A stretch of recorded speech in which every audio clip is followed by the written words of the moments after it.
નમસ્કાર વિદ્યાર્થી મિત્રો, હું રમેશ બાંભણિયા આપનું સ્વાગત કરું છું મિત્રો. રસાયણ વિજ્ઞાન ધોરણ 12 સાયન્સ આજે લેક્ચર નંબર 19 18મા લેક્ચરની અંદર આપણે PCl3 ફોસ્ફરસ ટ્રાઇક્લોરાઇડ વિશે અભ્યાસ કર્યો હતો. તમે બધાએ સરસ મજાનું પાકું કર્યું છે એવી આશા રાખું છું. આજે લેક્ચર નંબર 19ની અંદર આપણે PCl5 ફોસ્ફરસ પેન્ટાક્લોરાઇડ એટલે કે ફોસ્ફરસનું છેલ્લું સંયોજન PCl5 વિશે આપણે અભ્યાસ કરવાનો છે. તો સૌપ્રથમ આપણે PCl5 ની બનાવટ જોઈએ. PCl5 ફોસ્ફરસ પેન્ટાક્લોરાઇડ એની આપણે પહેલા બનાવટ લઈશું.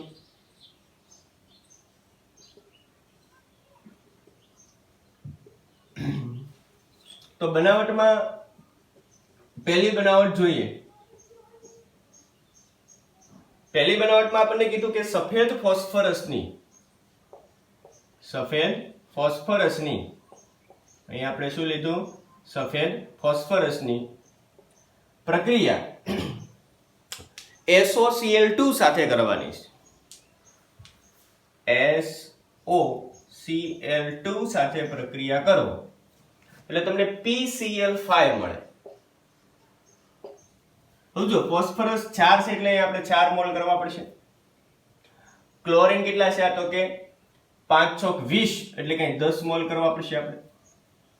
સોરી, SO2Cl2 સાથે પ્રક્રિયા કરશું તો વધ્યું શું હવે? તો કે 10SO2 વધ્યું. 10SO2 એટલે કે સફેદ ફોસ્ફરસની સલ્ફ્યુરાઇલ ક્લોરાઇડ, અને શું કહેશો? સલ્ફ્યુરાઇલ ક્લોરાઇડ સાથે પ્રક્રિયા કરો એટલે તમને ફોસ્ફરસ પેન્ટાક્લોરાઇડ મળે. બીજી બનાવટ જોઈએ કે સફેદ ફોસ્ફરસની ક્લોરીન વાયુ સાથે પ્રક્રિયા કરવામાં આવે. સફેદ ફોસ્ફરસની કોની સાથે? ક્લોરીન વાયુ સાથે પ્રક્રિયા કરો એટલે આપણને મળશે PCl5. અહીં આપણે સફેદ ફોસ્ફરસ લીધો, અહીં ક્લોરીન વાયુ લીધું.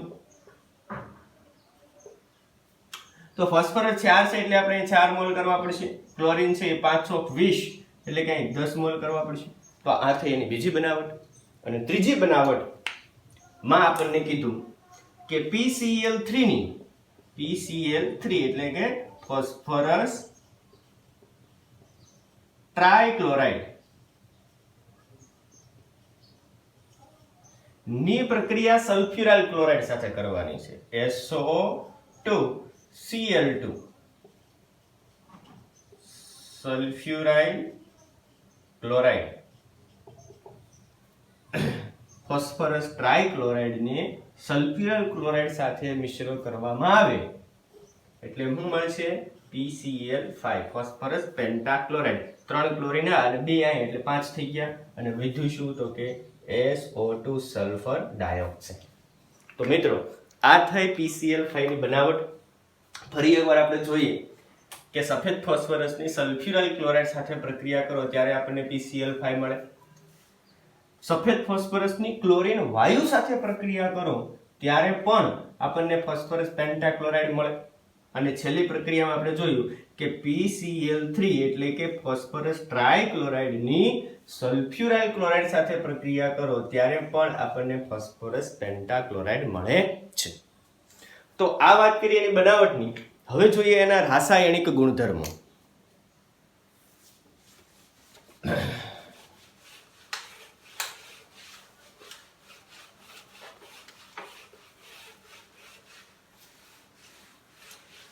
PCl5 ના રાસાયણિક ગુણધર્મ. PCl5 ના રાસાયણિક ગુણધર્મ.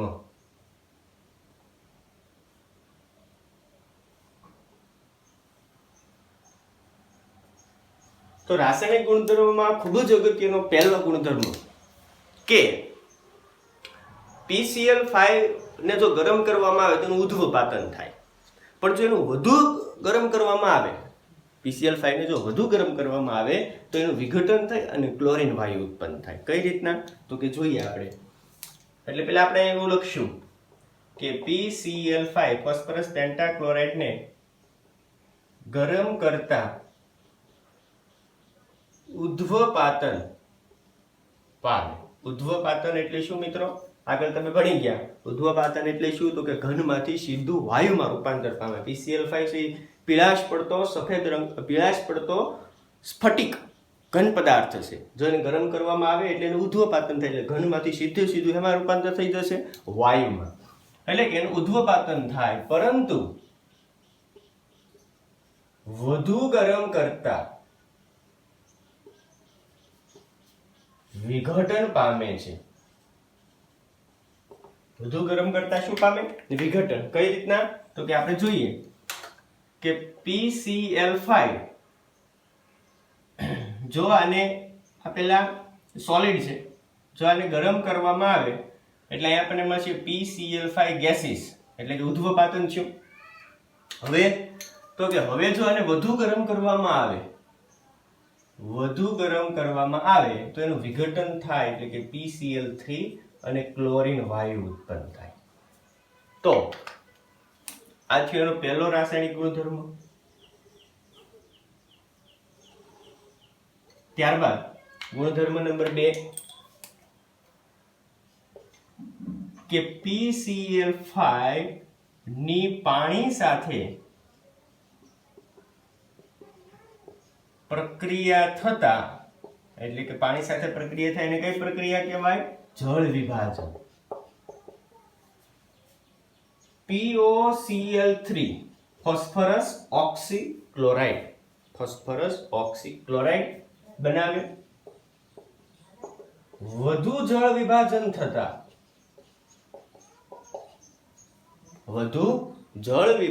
થતા ફોસ્ફોરિક એસિડ H3PO4 બનાવે.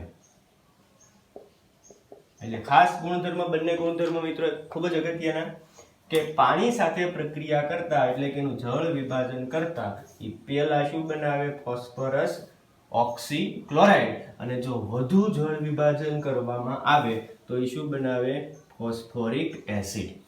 કઈ રીતના? તો કે સમીકરણ દ્વારા આપણે જોઈએ કે PCl5 મિત્રો આપણે બધાને ખબર છે કે PCl5 નું વિઘટન કરો એટલે PCl3 અને Cl2 મળે. તો પહેલા આપણે H2O, તો આનું પહેલા વિઘટન થાય એટલે ક્લોરીન ઉત્પન્ન થશે. કેટલા ક્લોરીન ઉત્પન્ન થશે? તો કે 2. અને વચ્ચે હું PCl3, હવે આ PCl3 માં એક ઓક્સિજન ઉમેરાય છે એટલે POCl3 થઈ ગયું. અને હું કહેશો ફોસ્ફરસ ઓક્સીક્લોરાઇડ અને 2 હાઇડ્રોજન એટલે કે 2HCl ઉત્પન્ન થયું. પણ જો આને વધુ PCl5 નું વધુ જળ વિભાજન કરવામાં આવે તો એ પ્રક્રિયા પણ આપણે જોઈએ કે PCl5 plus 2H2O આપણે લઈએ.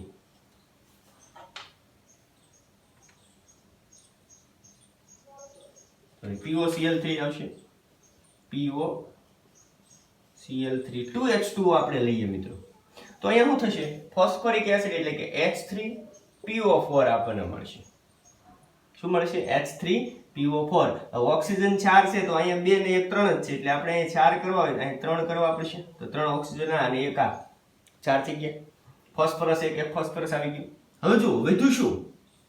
3 દુ 6 હાઇડ્રોજન છે, 3 આપણે લીધા એટલે કે 3 હાઇડ્રોજન વધ્યા. અને અહીં ક્લોરીન કેટલા છે? તો કે 3 એટલે કે 3HCl છૂટું પડશે. તો આ ટોટલ પ્રક્રિયાને તમે જુઓ મિત્રો, આખી પ્રક્રિયા એક સમીકરણમાં તમારે લખવી હોય તમે કઈ રીતના લખો? તો કે PCl5 તમે સીધું આમ કહી શકો POCl3 ઉડી ગયું. હવે તમે એમ લખી શકો PCl5 H2O 3 ને 1 4 એટલે કે 4H2O. ઇટ્સ ગિવ હું મેળવ્યું H3PO4 પ્લસ HCl 2 ને 3 5 એટલે કે 5HCl મેળવ્યું મિત્રો. તો આ થયો એનો રાસાયણિક ગુણધર્મ નંબર 2.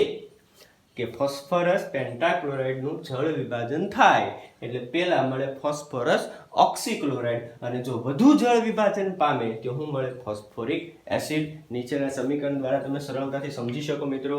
તો આ સમીકરણ જો તમારે લખવા હોય તો તમે વિડીયોને પુશ કરી અથવા તેનો સ્ક્રીનશોટ પાડી અને તમારી નોટબુકની અંદર તમે સરળતાથી લખી શકો. ગુણધર્મ નંબર 3 જોઈએ આપણે.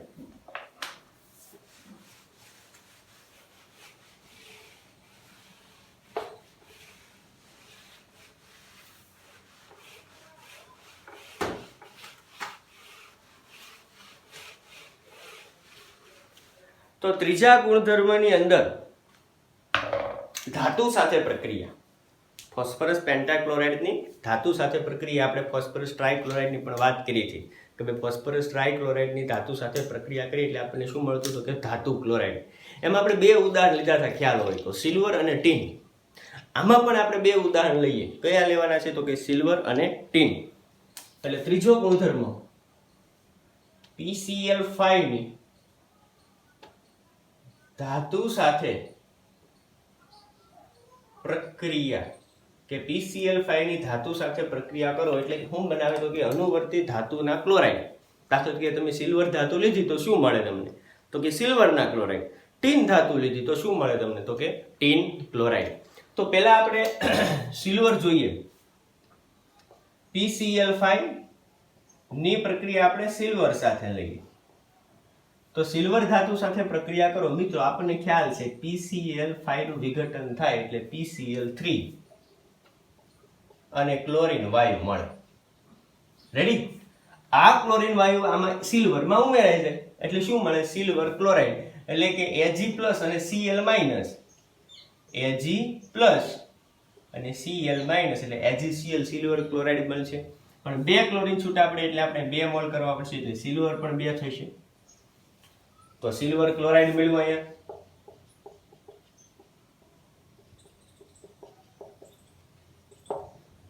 ત્યારબાદ બીજું ઉદાહરણ લઈએ. ટીન. PCl5 ની પ્રક્રિયા ટીન સાથે કરવાની. ટીન ધાતુ. કઈ ધાતુ? ટીન. તો પણ અહીંયા તમને PCl3 અને ક્લોરીન મળશે. ક્લોરીન ટીનમાં ઉમેરાઈ જાય. હવે ટીનનો વીજભાર છે +4 છે અને Cl નો -1 એટલે SnCl4 થશે.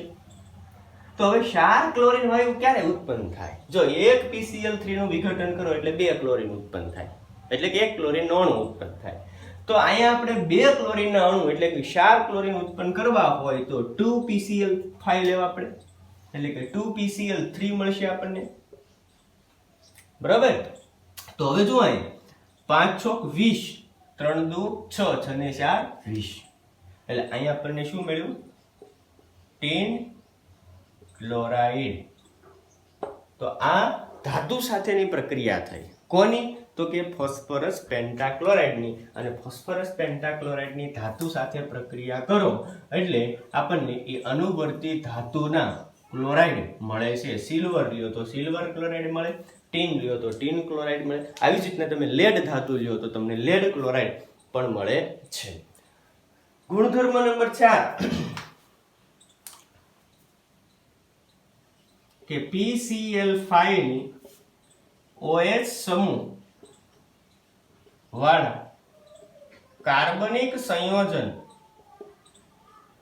સાથે પ્રક્રિયા. તો આપણે PCl3 ની પણ પ્રક્રિયા જોઈ હતી કે OH સમૂહ વાળા કાર્બનિક સંયોજન સાથે પ્રક્રિયામાં આપણે 2 ઉદાહરણ લીધા હતા. તમને યાદ હોય તો કયા 2 ઉદાહરણ લીધા હતા? એક ઇથેનોલ અને બીજું ઇથેનોઇક એસિડ, એસિટિક એસિડ. આ 2 ઉદાહરણ લીધા હતા આપણે. તો એમાં આપણને હેલોજન યુક્ત કાર્બનિક સંયોજન મળતા. એટલે હેલોજન કયો આવશે? તો કે ક્લોરીન, તો કે ક્લોરો ઇથેન મળતું. અને બીજું આપણને મળતું એસિટાઇલ ક્લોરાઇડ. ઇથેનોઇક એસિડ સાથે એસિટાઇલ ક્લોરાઇડ મળતું અને ઇથેનોલ સાથે ક્લોરો ઇથેન અથવા તો ઇથાઇલ ક્લોરાઇડ મળતું. તો સેમ પ્રક્રિયામાં પણ આપે. પણ આમાં આપણે ખાસ વાત યાદ રાખવાની છે કે પહેલા PCl5 નું વિઘટન થશે એટલે પહેલા PCl3 અને ક્લોરીન ઉત્પન્ન થશે. તો આપણે જોઈએ સમીકરણ દ્વારા આપણે જોઈએ. પહેલું ઉદાહરણ આપણે લઈએ ઇથેનોલ સાથે CH3 CH2OH પ્લસ PCl5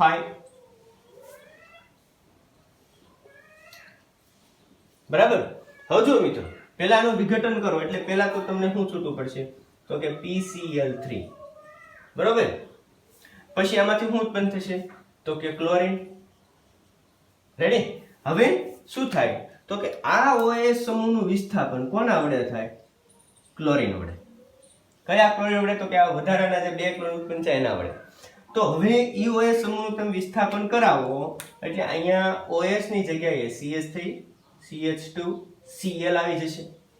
પણ જો બે ક્લોરીન હતા એક ક્લોરીન આમાં ઉમેરાઈ ગયું.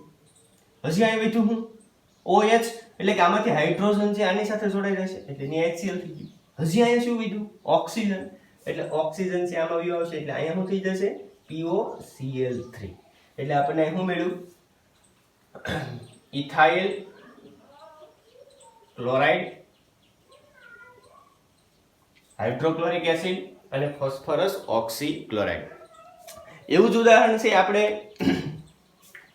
બીજું લઈએ એસિટિક એસિડ વડે CH3COOH.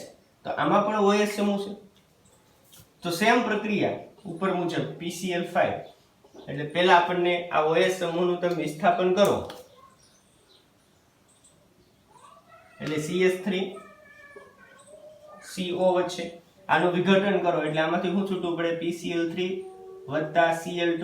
આ બે ક્લોરીન છે એમાં એક ક્લોરીન અહીંયા ઉમેરાઈ ગયું એટલે આપણને શું મળ્યું એસિટાઇલ ક્લોરાઇડ. હજી મિત્રો અહીંયા ક્લોરીન વિધો કારણ કે બે હતા એક આમાં ઉમેરાઈ ગયો એક વધ્યો તો એક ક્લોરીન ને એક હાઇડ્રોજન એટલે HCl મળ્યું. હજી અહીંયા PCl3 વિધું ને એક ઓક્સિજન વિધું એટલે POCl3 ફોસ્ફરસ ઓક્સી ક્લોરાઇડ. તો આ વાત થઈ કાર્બનિક સંયોજન. પણ કેવા તો કે OH સમૂહ ધરાવતા કાર્બનિક સંયોજન સાથે ફોસ્ફરસ પેન્ટાક્લોરાઇડ પ્રક્રિયા આપી અને શું આપે તો કે ક્લોરીન યુક્ત કાર્બનિક સંયોજનોનું નિર્માણ કરે છે અને સાથે સાથે શું ઉત્પન્ન થાય ફોસ્ફરસ ઓક્સી ક્લોરાઇડ. તો આપણે આ વાત કરી એના રાસાયણિક ગુણધર્મની. છેલ્લા એકાદો રાસાયણિક ગુણધર્મ છે એ આપણે જોઈ લઈએ.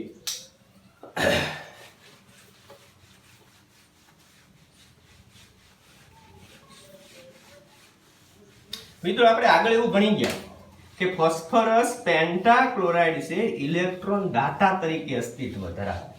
કોના તરીકે અસ્તિત્વ ધરાવે ઇલેક્ટ્રોન દાતા. તો કઈ રીતના ઇલેક્ટ્રોન દાતા તરીકે અસ્તિત્વ ધરાવે એ આપણે જોઈએ તો કે તે ઇલેક્ટ્રોન દાતા સાથે પ્રક્રિયા કરી ઇલેક્ટ્રોન ગ્રાહી સાથે PCl5 ઇલેક્ટ્રોન દાતા તરીકે PCl5 વત્તા NbCl4 નિયોબિયમ ટેટ્રાક્લોરાઇડ. NbCl4 એને આપણે શું કહીશું નિયોબિયમ ટેટ્રાક્લોરાઇડ. હજુ આ એક ક્લોરીન નું દાન કરે એટલે PCl4 પ્લસ થશે મિત્રો. પ્લસ થશે કારણ કે એક ક્લોરીન નું એને શું કર્યું દાન એટલે કે આ દાતા તરીકે વર્તે તો આ ગ્રાહી તરીકે વર્તે તો એક ક્લોરીન મેળવશે એટલે NbCl5 માઇનસ થશે. આવા બીજા અનેક સંયોજન સાથે તમે પ્રક્રિયા છે એ કરી શકો. બોરોન ક્લોરાઇડ સાથે પણ તમે પ્રક્રિયા કરી શકો. પોટેશિયમ ફ્લોરાઇડ કે પોટેશિયમ ક્લોરાઇડ સાથે પણ તમે પ્રક્રિયા કરી શકો. તો આ થયું ઇલેક્ટ્રોન દાતા તરીકેની વાત. અને છઠ્ઠો ગુણધર્મ છે એ આપણે લઈએ PCl5 ની સલ્ફર ડાયોક્સાઇડ સાથે પ્રક્રિયા કરો તમે.